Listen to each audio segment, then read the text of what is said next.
हालांकि समय सीमित है, पूरी बात नहीं रख पाऊंगा, लेकिन मैं कोशिश करूंगा कि कम समय में अपनी बात खत्म कर दूं। मैं सबसे पहले जितने भी मानव, जितने भी राजनेता, जितने भी पॉलिटिकल पार्टी जिन्होंने सामाजिक लड़ाई को आगे बढ़ाया, मैं उनका धन्यवाद देता हूं और आभार प्रकट करता हूं। आज मैं कुछ देर पहले तमिलनाडु के नेता, बहुत ही सीनियर नेता TR बालू जी का मैं भाषण सुन रहा था। उन्होंने संघर्ष और किस तरीके से पुराने राजनेताओं ने, जो इस समाज में सबसे पीछे हैं, सबसे दबे लोग हैं, जो हजारों साल अपमानित हुए, उनके संघर्ष और उनको कैसे सम्मान और हक मिल सके, उसकी कैसे लड़ाई लड़ी गई। मैं कई माननीय सदस्यों का भाषण सुना। हमारे बगल में बैठी हैं सुप्रिया सुले जी, उनका भी मैंने भाषण सुना। वो कह रही कि सरकार से वो कंफ्यूज हैं, क्योंकि सरकार के एक माननीय सदस्य कुछ कहते हैं, दूसरे माननीय सदस्य कुछ कहते हैं। ये तो सदन की बात है सभापति महोदय, लेकिन अगर हम सत्ता पक्ष में बैठे लोगों की बातें सुने और उनका आकलन करें, अगर देश को सबसे ज्यादा किसी ने गुमराह किया है तो वो भारतीय जनता पार्टी ने पिछड़ों को, दलितों को सबसे ज्यादा गुमराह करने का काम किया। और सभापति महोदय, नियत साफ हो तब हम उम्मीद करेंगे कि आरक्षण बचेगा। हम तो सरकार चलती देख रहे हैं उत्तर प्रदेश में। क्या सरकार वो भारतीय जनता पार्टी की नहीं है? क्या वो भारतीय जनता पार्टी के विचारधारा के लोग नहीं है? जहां तक आज कॉन्स्टिट्यूशनल अमेंडमेंट बिल की बात है, मैं दो बातें बिल्कुल साफ कहना चाहता हूं।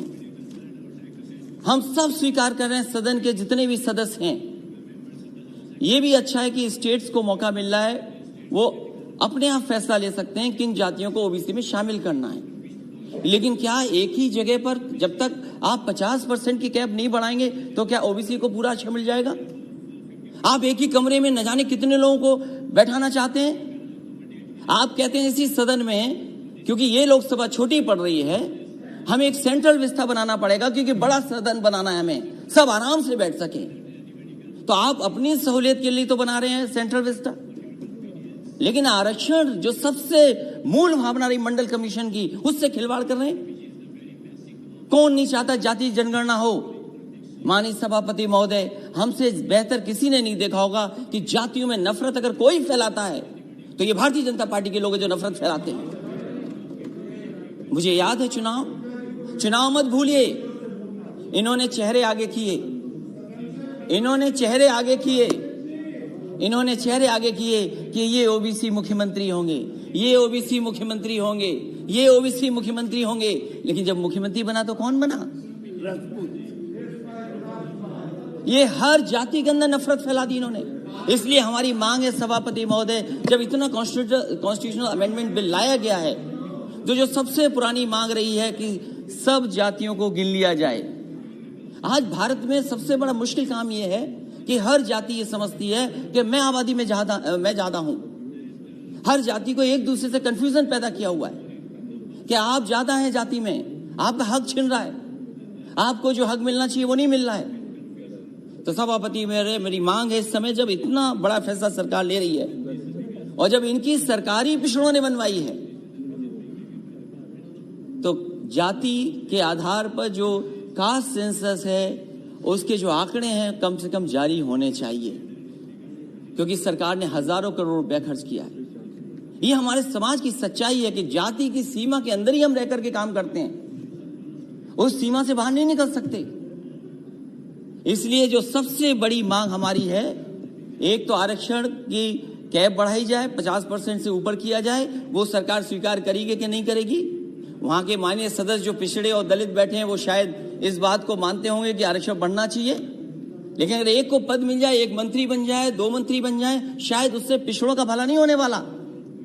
भला तब होगा जब हम इस 50% की सीमा को और आगे बढ़ा दे, तब जाकर के हमें पिछड़ों का भला होगा। मंत्री बनने से भला नहीं होने जा रहा है। MP कितने भी आए हों हमारे, लेकिन अगली सरकार समाजवादी बनने जा रही है और आप अगर कास्ट सेंसस नहीं करोगे तो उत्तर प्रदेश में समाजवादी पार्टी कास्ट सेंसस करके दिखा देगी।